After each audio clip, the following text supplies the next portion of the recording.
Olá, boa tarde. Então, vamos começar. Eu começo por cumprimentar o nosso convidado, o Dr. Manuel Novaes Cabral, e dar-lhe as boas-vindas. Aproveito para dar os parabéns à organização por este encontro, por mais um encontro que já nos habituou, que tem funcionado como prendas que antecipam o Natal. E passo a apresentar imediatamente o nosso convidado, o Dr. Manuel Novaes Cabral, que nos vai falar sobre o Museu Nacional Ferroviário, uma história sobre Carris.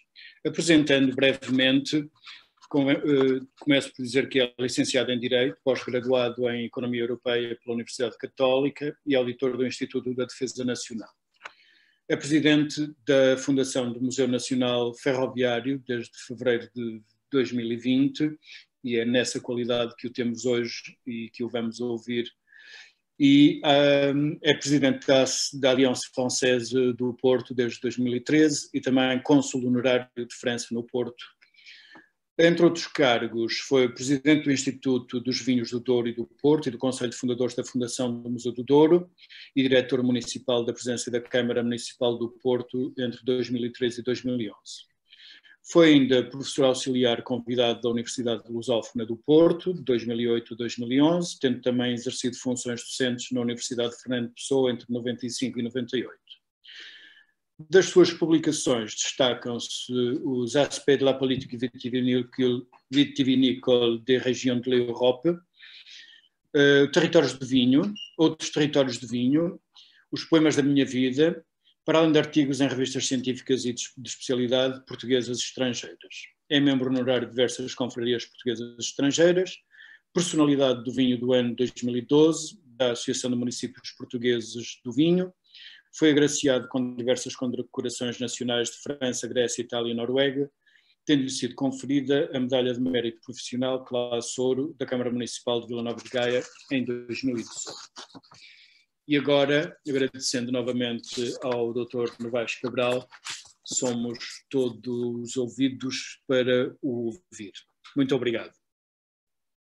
Obrigado, caro professor António Fernando Silva. Estas apresentações são sempre um bocadinho confragedoras, mas são o que são.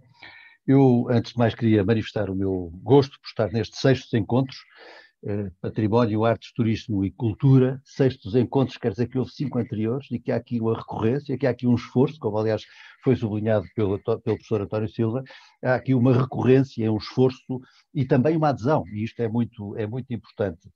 E, portanto, queria felicitar por isso a Escola Superior de Educação do IPP e, em particular, queria cumprimentar um dos membros da organização, que foi quem me transmitiu o convite, a professora Fátima Lambert. Peço desculpa aos outros, vários deles também meus amigos, mas o convite veio através dela, portanto não posso deixar de sublinhar.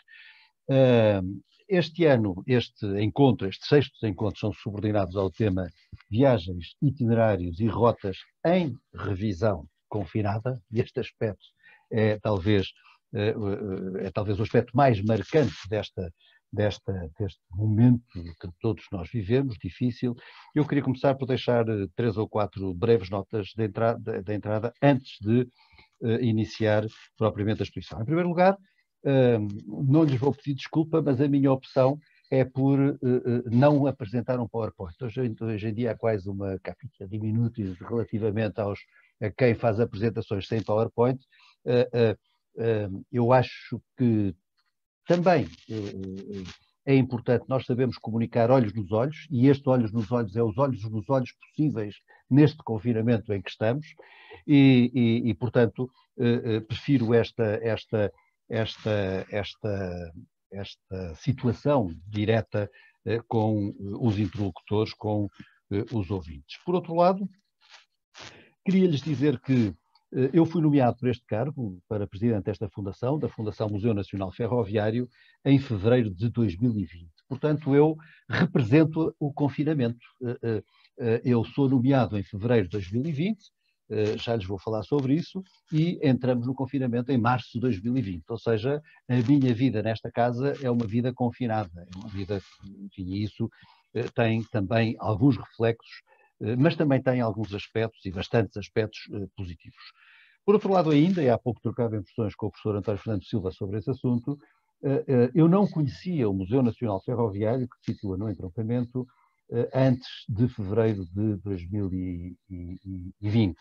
E quando se visita o Museu Nacional Ferroviário, vou tentar fazer uma apresentação, de facto todos nós e as pessoas que eu tenho lá levado e que me têm falado que têm visitado o museu, há aqui verdadeiramente um uau, quer dizer, como é que existe uma casa como esta, um museu como este, com esta excelência, e eu ou não conhecia, ou nunca tinha ouvido falar, ou nunca tinha tido a oportunidade de cá vir, quando é um museu centralíssimo, como tentarei também sublinhar. Portanto, gostava de lhes dar essa nota. Eu próprio fui surpreendido por esta casa, e a surpresa é efetivamente um elemento muito importante que esta casa, o Museu Nacional Ferroviário, transmite.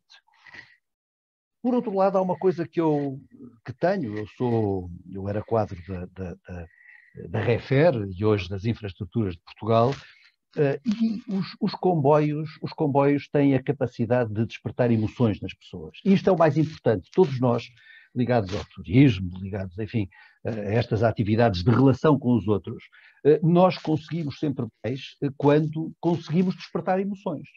E, efetivamente, os comboios, penso que é uma constatação universal, não sei, confesso que nunca procurei se há algum estudo científico sobre isto, mas, efetivamente, os comboios é algo que desperta as emoções, quer dizer, podemos falar da nossa própria experiência, mas basta ver a expressão que tem a ferrovia, a expressão que tem os comboios, a expressão que tem o cavalo de ferro, na descoberta de novas terras, na comunicação entre pessoas, ou, por exemplo, na literatura, em particular na poesia, ou no cinema. Portanto, isso é um elemento muito importante relativamente a este aspecto que tem a ferrovia, que tem os comboios, de despertar emoções. E convido-os, porque eu não vou passar imagens, a ver o nosso site. O nosso site é FMNF, portanto, as iniciais de Fundação Museu Nacional Ferroviário, fmnf.pt, onde podem visitar a nossa coleção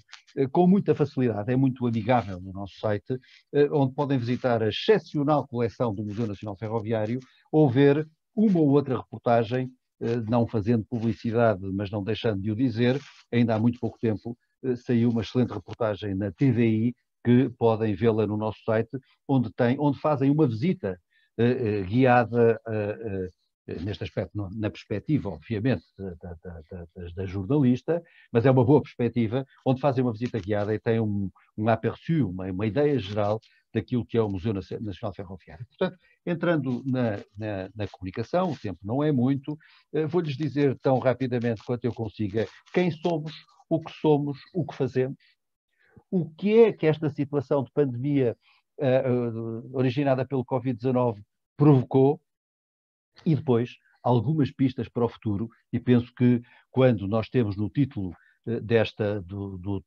do tema que nos ocupa aqui, que nos reúne aqui, viagens itinerárias e rotas em revisão confinada, um dos aspectos importantes, dos aspectos para o qual, enfim, nos é feito um apelo, é exatamente para esta questão do impacto, dos efeitos que esta situação de confinamento que todos nós vivemos podem provocar. Bom, alguma ideia sobre a história, sobre os antecedentes? Gostava de lhes dizer que Portugal, não tendo estado na primeira linha da ferrovia, enfim, que começou na Europa, sobretudo nas minas, transporte de minérios e de pessoas na Grã-Bretanha, assim, zonas mais industriais, mas Portugal, não me vou deter muito, obviamente, neste aspecto histórico, ou pré-histórico, digamos assim, mas Portugal, em meados do século XIX, teve a primeira viagem, portanto, a primeira linha, que foi muito atribulada,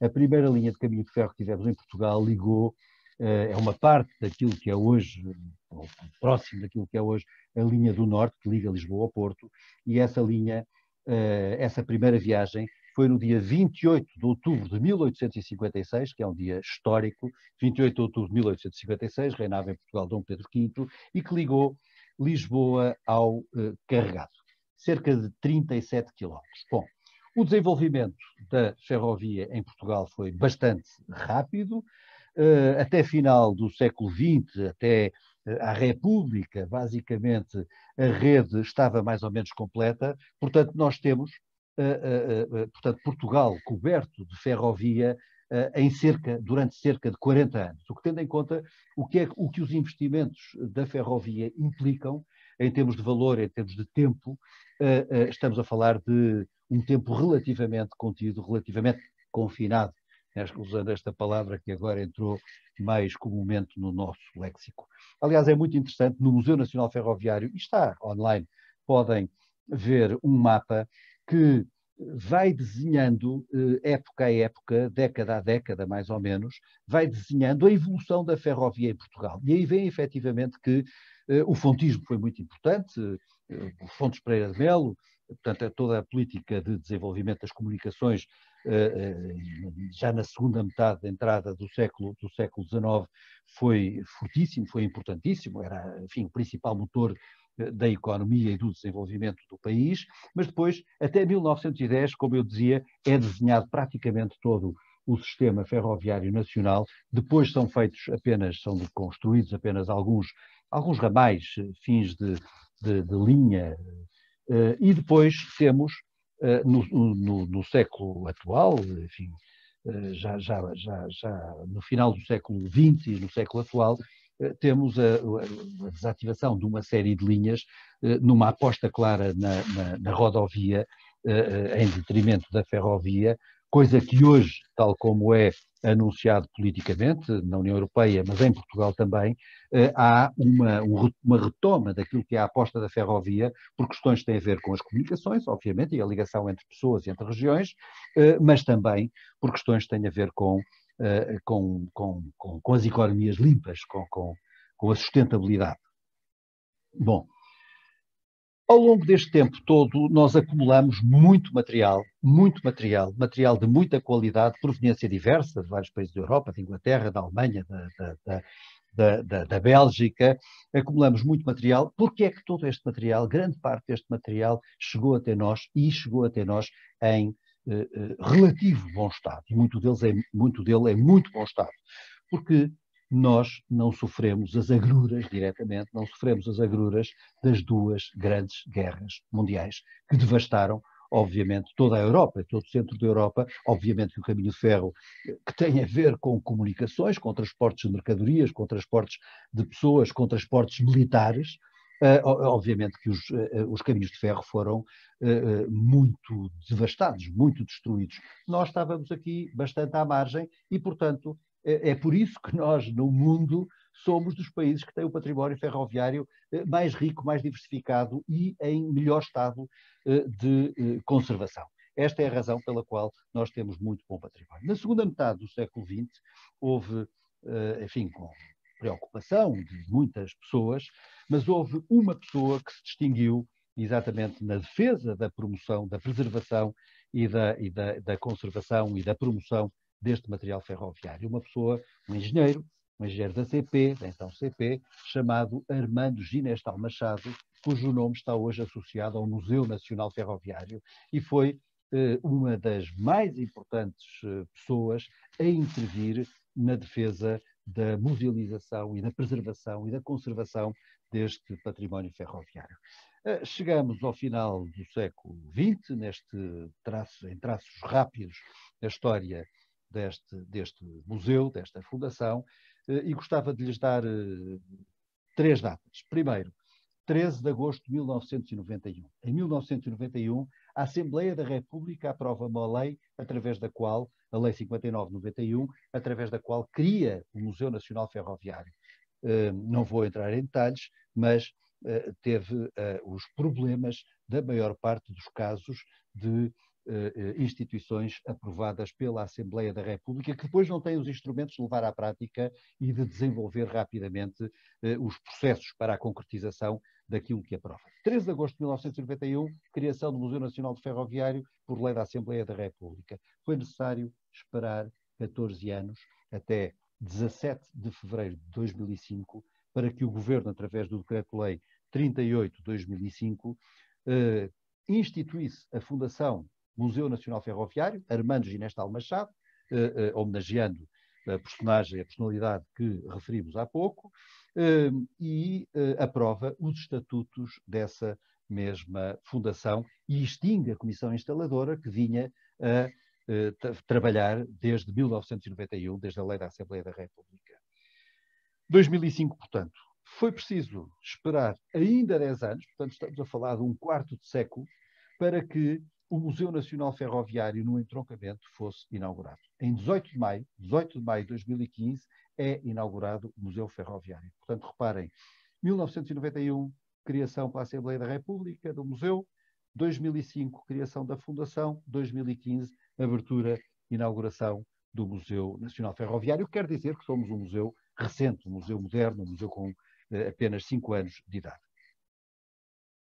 Qual é o enquadramento institucional do Museu Nacional Ferroviário? O Museu Nacional Ferroviário é gerido, detido e gerido pela Fundação Museu Nacional Ferroviário, da qual eu tenho responsabilidade.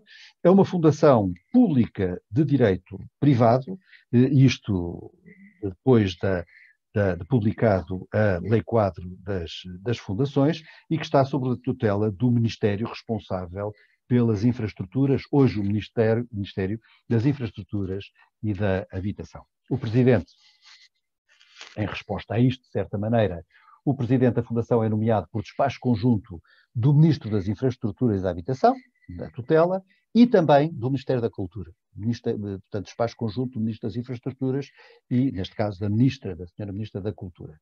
Os principais fundadores, para além do Estado português, é a CP, é as Infraestruturas de Portugal e a Câmara do Entroncamento. Havendo depois uma série de outros fundadores, empresas privadas que têm a ver com a ferrovia. Qual é a missão? Qual é a missão do Museu Nacional Ferroviário? A missão do Museu Ferroviário define-se em 3 ou 6 palavras, se quiserem.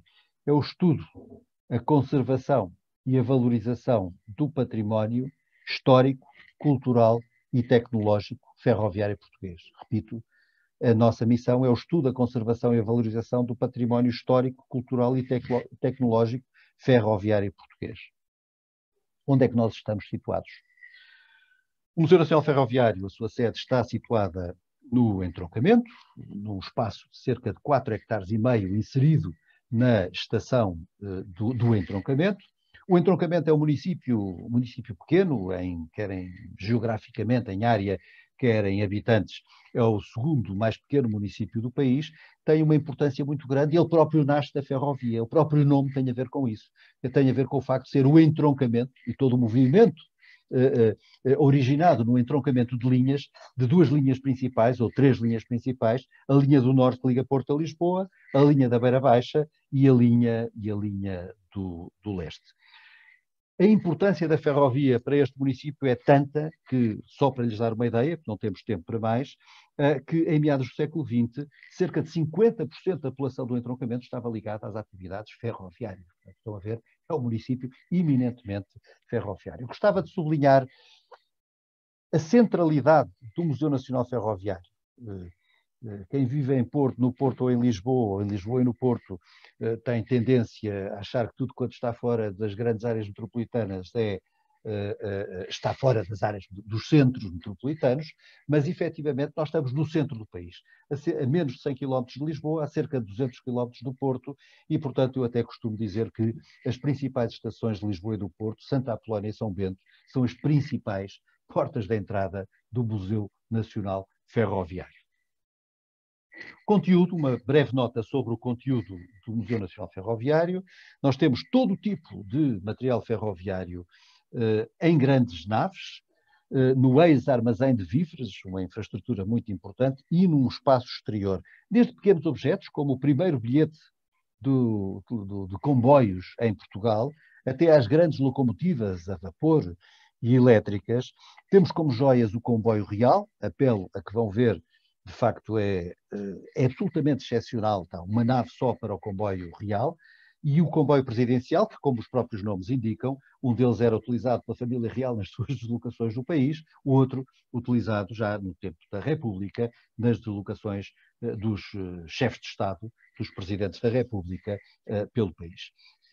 Nós temos muito material, desde curiosidades como elementos de comunicação, os antecessores dos nossos telemóveis, até às infraestruturas de apoio social, que eram importantíssimas em empresas, diria, quase majestáticas, como os caminhos de ferro, como a formação. Uma nota muito curiosa, temos uma caixa, uma grande caixa de ferramentas, que é apenas um exemplo, porque nas escolas de formação, os operários faziam, eles próprios com as suas mãos, faziam os seus instrumentos de trabalho, que depois, e a caixa inclusivamente, que depois eram utilizadas por si no seu trabalho. As escolas para os filhos dos funcionários, toda a proteção da saúde. Egas Muniz, o nosso prémio Nobel Egas Muniz, foi médico da CP. Há uma carruagem médica que andava pelo país a dar apoios e a fazer tratamentos médicos aos funcionários da CP, e temos o primeiro comboio que houve em Portugal, que não é um comboio de tamanho real, é um comboio miniatura, mas onde os miúdos andavam, que foi um comboio dado na primeira metade do século XIX pelo rei Luís Filipe ao seu afilhado Dom Luís, o nosso Dom Luís, que esteve no Palácio das Necessidades, onde estava instalada uma pequena linha onde os príncipes brincaram, e depois foi dado pela família real ao Passeio Público de Lisboa, tendo depois transitado para o Museu de Lisboa, e está hoje em depósito no Museu Nacional Ferroviário. Gostava de sublinhar ainda o caráter polinucleado do nosso museu, a sede no entroncamento, mas temos núcleos museológicos, alguns muito desenvolvidos, com muito material e com muito interesse no Arco de Baúlha, em Cabeceiras de Basto, em Bragança, em Chaves, em Lousado, Vila Nova de Famalicão, em Massinhata do Voga, em Águeda, em Valença e em Lagos. Portanto, estão a ver, nós temos polos, temos núcleos no país inteiro, o que acentua o caráter nacional do Museu Nacional Ferroviário. Estamos inseridos no Sistema Museológico Nacional. Em 2019 fomos acreditados pela Direção-Geral do Património Cultural, pela DGPC, fazendo parte, estando integrados da Rede Portuguesa de Museus, e com a DGPC estamos a trabalhar na criação da Rede Nacional de Museus Ferroviários, enfim, que trará um novo modelo de gestão, de acreditação e de gestão dos museus ferroviários. Este museu, ao longo dos seus 5 anos de existência, teve uma série de elementos de reconhecimento, e para além de estarmos integrados hoje, desde 2019, na Rede Portuguesa de Museus, estamos integrados na Rede Europeia de Património Industrial.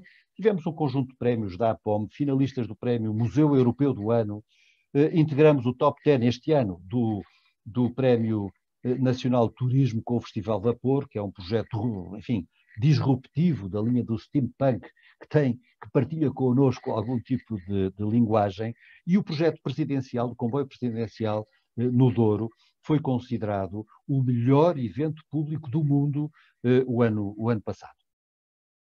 Uma nota breve sobre visitantes, e ocupo-lhes poucos minutos mais para ir para a fase final. Uma nota sobre os visitantes. Existimos desde 2015, a nossa prioridade foi, como já tive a oportunidade de referir, o aumento do número de visitantes, o que, enfim, nós questionamos sempre se a prioridade deve ser o aumento do número de visitantes ou a visibilidade, e tínhamos decidido que a prioridade era muito mais a visibilidade que o aumento do número de visitantes, porque a visibilidade e o reconhecimento traz naturalmente visitantes. A pandemia veio dar-nos razão e veio obrigar-nos a fazer exatamente esta inflexão. Lhes dar uma ideia, viemos em crescente desde 2015 até 2019. Em 2019, o número total de visitantes do Museu Nacional Ferroviário foi cerca de 70 mil visitantes. 35 mil números redondos no entroncamento e 34 mil nos núcleos. Em 2020 tivemos 2 meses de exceção. Em janeiro, só para lhes dar uma ideia, tivemos mais de 1000 visitantes. Em 2019 tínhamos tido 540, ou seja, em janeiro tivemos um crescimento de 95%, em fevereiro tivemos um crescimento de 45%, em março e de março a maio fechamos, como todos os museus, fomos obrigados a fechar. Em agosto tivemos um decréscimo, só para lhes dar uma ideia, de 23%, em outubro um decréscimo de 66% e em novembro um decréscimo de 95%. Ou seja, nós esperamos, se tudo correr bem, chegaremos ao final deste ano com cerca de 8 mil visitantes, o que obviamente é um número que não nos satisfaz. Os nossos visitantes são maioritariamente nacionais e em grupos. Como sabem, nós encerramos até antes do decreto do Presidente da República de Emergência Nacional, que foi datado 18 de março, nós encerramos a 13 de março e reabrimos a 18 de maio, coincidindo com o Dia Internacional dos Museus e o 5º aniversário do nosso museu. Aprovamos imediatamente, elaboramos e aprovamos um plano de contingência, o nome é complexo, plano de contingência para a prevenção e controle da infecção pelo novo coronavírus Covid-19, que ainda está em vigor e estará, não sabemos durante quanto tempo, ou seja, esta pandemia foi um rude golpe para nós, como foi para a generalidade dos museus em Portugal e no mundo, e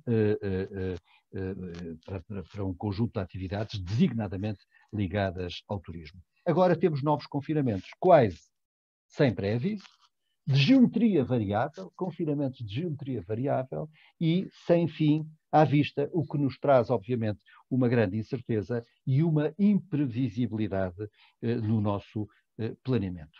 Obviamente que nós, como a generalidade dos museus do mundo, dedicámos-nos, abrimos-nos, fizemos um enorme esforço naquilo que é o digital, para encontrar, temos de encontrar, desde o princípio que sabemos que temos de encontrar novas formas de nos dirigir, de atrair, de comunicar com aquilo que são os nossos clientes, e isto é também uma forma ou uma possibilidade de nós encontrarmos novos clientes, eu estou-lhe a chamar clientes, não é por acaso, dos nossos, daqueles que estão interessados nos temas que nós expomos. Obviamente que isto implica, isto obriga a um enorme esforço para todos nós ligados a estas áreas, em infraestruturas tecnológicas e, por outro lado, em formação, em recursos humanos. E isto é algo que todos temos que fazer se queremos encontrar durante os próximos tempos, que não sabemos quanto vai ser, novas formas de nos relacionar com as pessoas. Abrimos com o festival online, All Aboard. O museu faz a festa em sua casa e temos-nos preocupado muito em desenvolver conteúdos. A redução dos visitantes obrigou a reequacionar a função dos colaboradores, o que implicou novos desafios muito fortes em termos profissionais para alguns dos nossos colaboradores, e eu, entrando mesmo na fase final, diria com 3 R's, ou 3 palavras começadas por R, que foi a nossa reação, ou melhor, a forma como nós olhamos para esta pandemia foi através dos tais 3 R's: reação, resiliência e reinvenção. Algumas notas, algumas questões que nós temos de colocar e para as quais temos de encontrar resposta, todos nós, muito rapidamente, e para isso temos de aprender uns com os outros, e estes fóruns são muito importantes exatamente para isso. Algumas notas sobre aquilo que se passou, aquilo que se está a passar e o futuro próximo, talvez não tão próximo, talvez mais longínquo daquilo que nós gostaríamos que fosse. A primeira nota é que temos de estar conscientes de que a retoma vai demorar. Contrariamente àquilo que gostaríamos, havia muita esperança no princípio do ano na vacina, falava-se no final deste ano para a retoma. Estamos agora nos países europeus, alguns países já estão a iniciar a vacina, os países europeus devem começá-la dentro de dias, semanas, mas não sabemos exatamente quando é que as coisas vão voltar a uma normalidade, ou aquilo que muitos qualificam, uma nova normalidade. A retoma vai demorar. Em segundo lugar, a retoma não vai ser imediata. A retoma vai ser lenta e gradual. Isso é algo para o qual nós temos de estar muito atentos. A retoma vai ser lenta e gradual e nós temos de nos adaptar e fazer navegação à vista nas instituições nas quais temos responsabilidade, navegação à vista relativamente a essa retoma e a definição muito clara dos objetivos que temos relativamente à forma de nos relacionarmos com os nossos públicos. Por outro lado, há indícios muito fortes de que poderá haver provações, poderemos vir a passar por provações semelhantes a esta nos próximos anos. Isto quer dizer que nós temos de aprender muito com aquilo que se está a passar entre nós para melhor reagir no caso de virmos a sofrer outro tipo de provações deste género. Por outro lado, os transportes coletivos, e nós dependemos muito dos transportes coletivos, vão sofrer durante muito tempo de dúvidas e desconfianças do público. Não tínhamos dúvidas sobre isto. Isto é válido para o transporte aéreo, é válido para a ferrovia, é válido para o marítimo e fluvial, é válido para o terrestre e, portanto, os transportes vão sofrer durante muito tempo, não sabemos quando, vão sofrer da desconfiança do público e temos de ter isso em consideração no nosso planeamento. Por outro lado ainda, e isto é uma nota positiva, para muitos, pelo menos, os territórios, os chamados territórios de baixa densidade, beneficiarão, isto é quase certo, beneficiarão desta situação. As pessoas procuram e procurarão cada vez mais espaços grandes, abertos e pouco populosos. E aí há que dizer, puxando a brasa à nossa sardinha, que o Museu Nacional Ferroviário está particularmente bem posicionado para isso, uma vez que ocupa 4 hectares, é um museu que se estende por 4 hectares e meio, está numa boa parte no exterior, e aquilo que não é exterior são naves com um pé direito muito grande e todas elas abertas ao exterior. Quase no final, o SAFE, o label SAFE, vai ser cada vez mais valorizado. E nós estamos a utilizá-lo agora relativamente ao Covid, SAFE Covid, mas é possível utilizar o SAFE relativamente a um conjunto de coisas. Isto a um conjunto das nossas infraestruturas. Isto abre um extenso campo para as empresas de certificação, conduz-nos a uma análise, a uma reflexão sobre o que devem ser os protocolos de certificação, mas, por outro lado, também é preciso ter atenção que esta é uma área que também está muito sujeita a fraudes. Portanto, temos de estar muito atentos aos protocolos e às empresas de certificação. O profissionalismo e a qualidade dos trabalhadores ligados, de alguma forma, e nós também o estamos, ao turismo, vai ser cada vez mais valorizado. Mais uma vez, uma oportunidade muito grande para a formação, para as instituições e empresas ligadas à formação e à certificação do trabalho dos nossos colaboradores. Finalmente,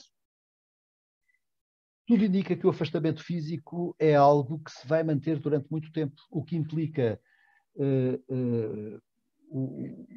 e que para nós é muito difícil, nós que temos uma cultura de proximidade, uma cultura de relação, uma cultura de toque, isto para nós é difícil, mas tudo indica que isto se vai manter durante muito tempo e não sabemos, mais uma vez, e não sabemos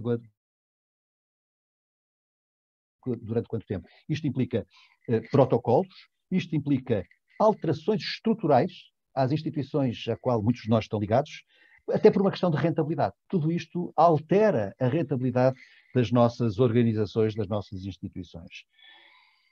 Tudo isto são questões gerais, que não são específicas desta casa, do Museu Nacional Ferroviário, mas julgo que isto, enfim, também fui desafiado para refletir um pouco sobre estas questões. E se nós queremos trilhar um caminho sustentado e firme, temos de equacionar muito claramente estas e outras questões que se nos colocam cada vez mais e encontrar resposta para elas o mais rapidamente possível para que possamos, como dizia, trilhar este caminho sustentado e firme que todos desejamos. Em jeito de conclusão, o Museu Nacional Ferroviário tem por vocação ser um museu de memórias e de emoções, voltamos às emoções de que eu falava no princípio, mas sempre com os olhos postos no futuro. E, portanto, como dizia no título desta comunicação, desta apresentação, queremos, o nosso caminho até pela natureza das coisas, o nosso caminho se faça o melhor possível, apesar de todas as dificuldades e ultrapassando as dificuldades, ou seja, sobre carris. Muito obrigado. Muito obrigado.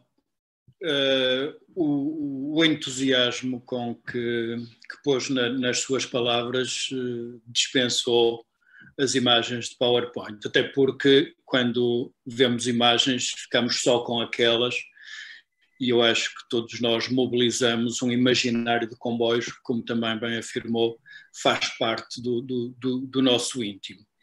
E se calhar aqui, em jeito de comentário, antes de passarmos a perguntas, este lado deste imaginário coletivo é uma coisa que é muito presente mesmo em territórios, ou até se calhar mais em territórios onde não existe comboio. Por exemplo, nas nossas ilhas, nos Açores e Madeira, e eu tenho conhecimento de algumas pessoas que, vindo para o continente, das primeiras experiências que querem ter é uma viagem de comboio, ou foi muito surpreendente para mim, em Timor, ouvir um senhor cantar as estações e apiadeiros das linhas quando, no período colonial, tinham que conhecer aquilo. Por outro lado, e também fiquei com muita vontade de ir ao entroncamento. Confesso que conheço o museu sem lá ter ido. É um daqueles lugares em que está na lista, mas vai sendo adiada, e, portanto, a sua apresentação também veio aguçar este apetite. Eu acho que quando finalmente desconfinarmos todos, o entroncamento, pelo menos para mim, seguramente para quem nos ouviu, será um destino.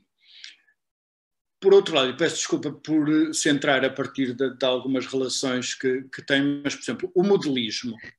Tenho um amigo que é um cultor do modelismo e, digamos, um culpado por eu conhecer o Museu Nacional via redes sociais, e ele, portanto, o modelismo, de algum modo, pode ser um aspecto confinado desta paixão pela ferrovia, portanto, que traz este imaginário, traz para casa, traz para dentro de casa o mundo, não é? Portanto, de algum modo há aqui este lado infantil que perdura em nós e que é bom de tornar o sonho realizado. Também falou de uma coisa que é importante, e eu acho que qualquer viagem de comboio é essa experiência multissensorial e emocional. E há uma característica que agora menos, mas os comboios tinham, que é a particularidade do cheiro, não é? Do comboio a carvão, sim, mas o crioulo, que era para o tratamento das traves da linha, portanto, era uma marca muito que não se tem a visitar online. E, finalmente, essa questão do online, traduzi-la em potência para depois atrair as pessoas para uma experiência física e real, é muito interessante para a valorização do património. Se calhar ficam aqui algumas pontas, não são perguntas, é mais um comentário para podermos conversar um bocadinho antes de passarmos a uma pergunta que pelo menos já tenho ali. António, em primeiro lugar, e começo pela segunda nota, enfim, não tenho ido ao entroncamento, completamente seguro ir ao entroncamento, mas agora, ou noutra altura qualquer, tenho muito gosto em recebê-lo lá. Isso fica já combinado. Eu não o posso prometer, porque não depende de mim, mas de si, mas eu tenho quase a certeza que o tal uau está garantido. Portanto, enfim, porque eu próprio tenho essa experiência e tenho tido, como já referi, muitos amigos que têm feito este caminho e que o uau não falha. Não é? Falou aí numa coisa muito engraçada, falou nas ilhas.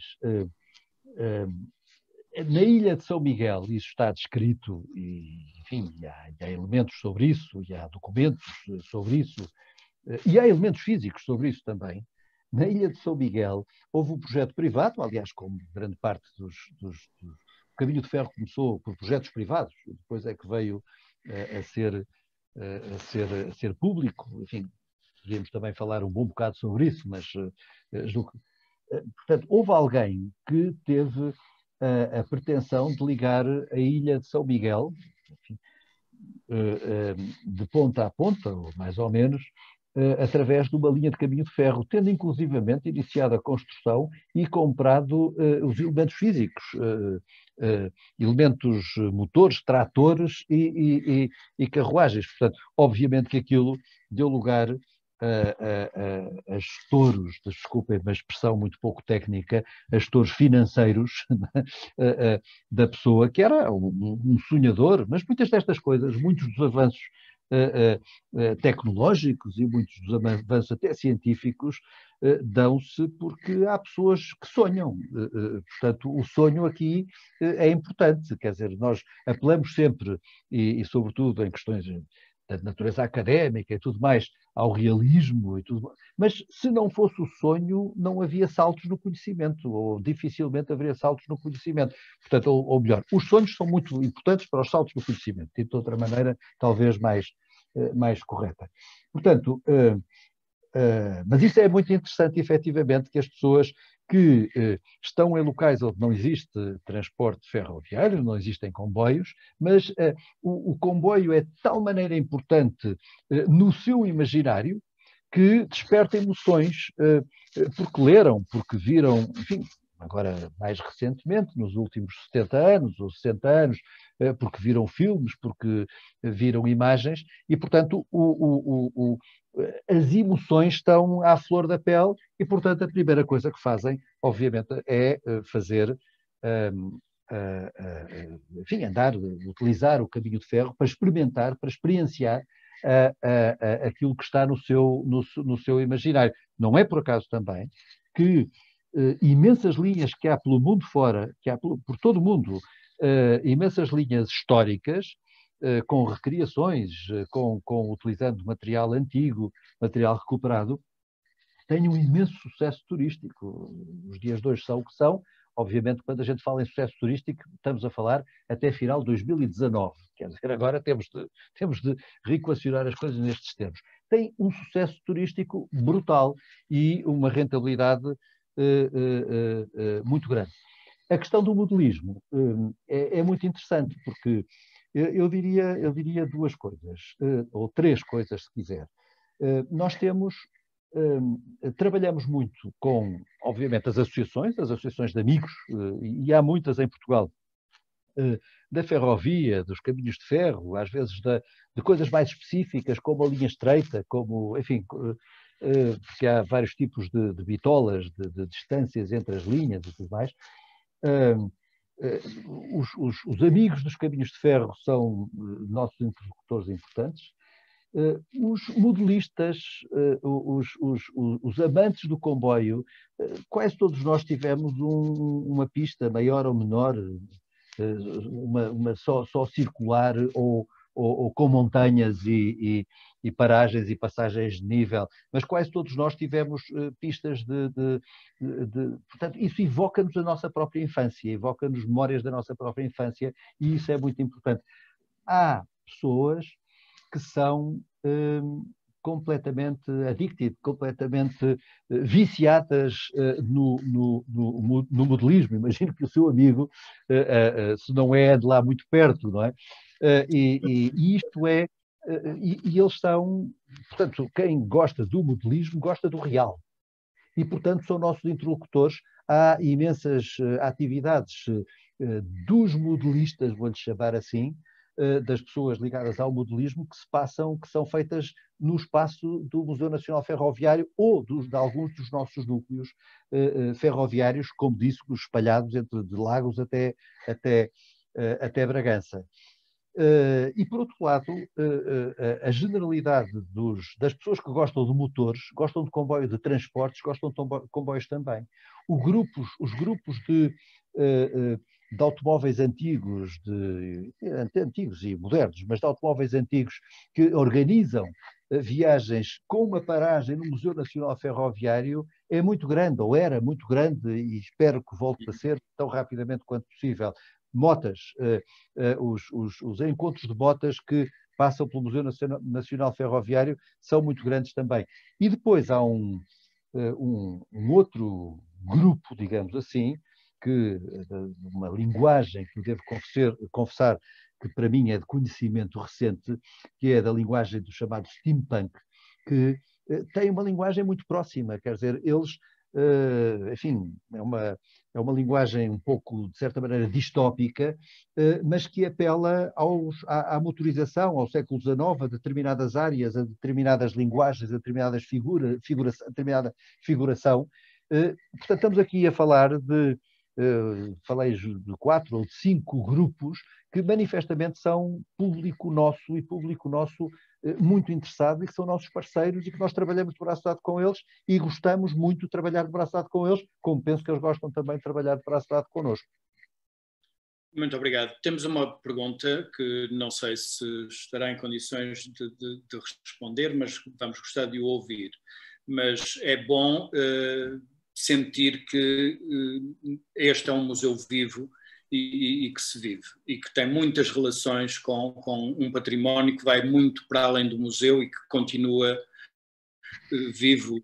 Basta lembrar as inúmeras construções do Eiffel que estão associadas à ferrovia por aí, ou até, falando outra vez de miniaturas, daquela miniatura que está em São Bento, funcional e que gostei muito de a ver, e quando lá passo meto uma moedinha quase como se fosse a 1 centimo. Deita fumo e tudo. Sim. A Filipa Teixeira tem aqui uma pergunta que eu passo a enunciar porque estamos no limite do tempo e que me pergunta qual é a opinião acerca da estação que se situa na Rotunda da Boa Vista, no Porto, que se espera uma classificação e que sofreu na última semana um incêndio. Não sei se me consegue esclarecer ou se consegue esclarecer a Filipa sobre este assunto. Olha, isso quer dizer, isto obviamente que é uma pergunta com alguma delicadeza para quem tem responsabilidades. Eu diria 2 ou 3 notas. Enfim, foi um incêndio, julgo que a altura em que acontece é um bocadinho estranha, mas quer dizer, não nos compete a nós, a mim pelo menos, fazer processos de intenção. Portanto, foi um incêndio, e como incêndio que é, como qualquer incêndio, que é destruidor de património. Bom, mas não faço nenhum tipo de processo de intenção sobre a origem do incêndio, até porque sabemos, eu próprio já vi para entrarem para lá pessoas a saltar o muro. Portanto, quer dizer, estamos a falar de uma zona claramente devassada.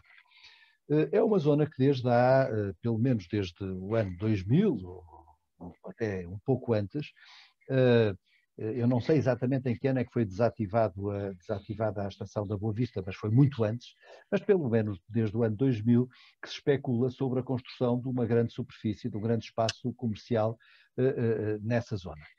Durante alguns anos essa questão foi muito polémica, depois foi tomada a decisão política e depois foi relativamente esquecida e agora está de novo em cima da mesa. Não sei, eu não conheço o processo, não tenho que conhecer o processo. Portanto, quer dizer, relativamente à estação da Boa Vista, eu não é da nossa responsabilidade e não tenho nenhum tipo de comentário, quer dizer, e os meus comentários pessoais, a minha opinião pessoal não releva para a questão que está a ser colocada.